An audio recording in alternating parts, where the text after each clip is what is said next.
আসসালামু আলাইকুম রহমতুল্লাহ। আশা করি আমার প্রিয় ভাই বোনেরা সবাই ভালো আছেন, সুস্থ আছেন আল্লাহর রহমতে। আসলে বাস্তবতা হচ্ছে ভাই, সুস্থতা যে কত বড় নিয়ামত, যে অসুস্থ হয় সে বলতে পারে। আমি এখন অসুস্থ, আমি বুঝতেছি যে সুস্থতা কত বড় নিয়ামত।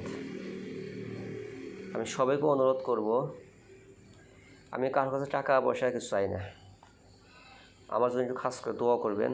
আমি শারীরিকভাবে খুবই অসুস্থ বেশ কিছুদিন ধরে। ইদানিং দিন ধরে মাথা ব্যথা, প্রচণ্ড মাথা ব্যথা, মাথা তুলে দাঁড়ানোই কষ্টকর হয়ে গেছে আমার জন্য।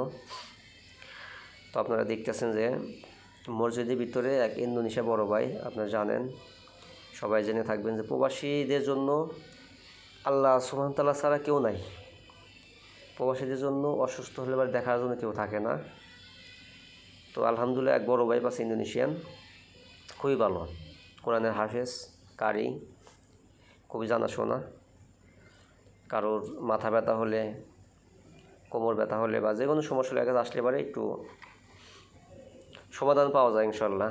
উনি যা করেন কোরআনে কারিমের সূরা থেকে যার ফু করে থাকেন, তো আমাকেও ঠিক তাই করতেছে। কোরআনের সূরা থেকে কিছু আয়াত পড়ে পড়ে তেলে ফু দিয়ে মাসাজ করে দিচ্ছেন।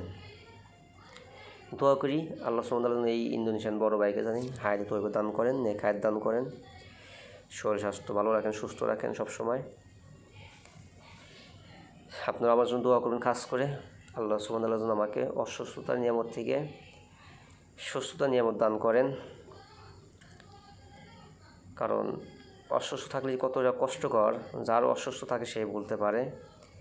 আমার 2-3 দিনের মাথা ব্যথা এত পরিমাণ যে আমার মাথা উঁচা করতে পারি না, তো কষ্ট লাগে।